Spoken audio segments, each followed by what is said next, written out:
আজি বিয়লিৰ পৰা 3 ঘণ্টা ধৰি কাৰ্বি আংলং জিলাত হয় প্ৰবল বৃষ্টিপাত ঠায়ে ঠায়ে হয় ধুমুহাও এই বৃষ্টিপাতৰ ফলত জিলাখনৰ বিভিন্ন এলেকা কিছু সময়ৰ বাবে প্লাবিত হৈ পৰে ইয়াৰ মাজতে ডবকা ডিমাপুৰৰ মাজত নিৰ্মাণ চলি থকা ফৰলেন পথৰ এছুৱা পানীয়ে উটুৱাই নিয়ে বৰষুণৰ প্ৰাবল্য অধিক হোৱাৰ বাবে পাহাৰৰ পৰা পানীৰ ঢল নামি আহি মাঞ্জা বকলিয়াৰ মাজৰ লাংপাৰ পাঙত পথটোৰ কিছু অংশ ছিঙি নিয়ে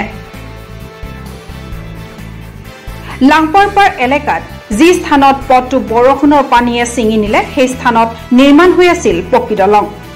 হেয়ে এছুৱা পথ বন্ধ থকাৰ বিপৰীতে আনছুৱা পথেৰে যাতায়াত চলি আছিল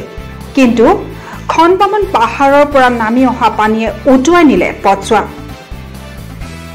যাৰ ফলত ৰাষ্ট্ৰীয় ঘাইপথটোৰে যাতায়াত বন্ধ হৈ পৰে ডিফুলৈ অহা আৰু ডিফুৰ পৰা গুৱাহাটী অভিমুখে যোৱা গাড়ীসমূহ ট্ৰালাংচ হৈ যাবলৈ দিয়া হৈছে সন্ধিয়ালৈ পথটো কিছু মেৰামতি কৰি লঘু বাহন অহা যোৱা কৰিব পৰা কৰিছে যদিও লঘু বাহনসমূহো ঠেলি ঠেলিহে পাৰ কৰিবলগীয়া হৈছে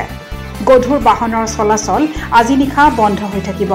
কাইলৈ পথটো মেৰামতি কৰাৰ পিছতহে যাতায়াত সুচল হ'ব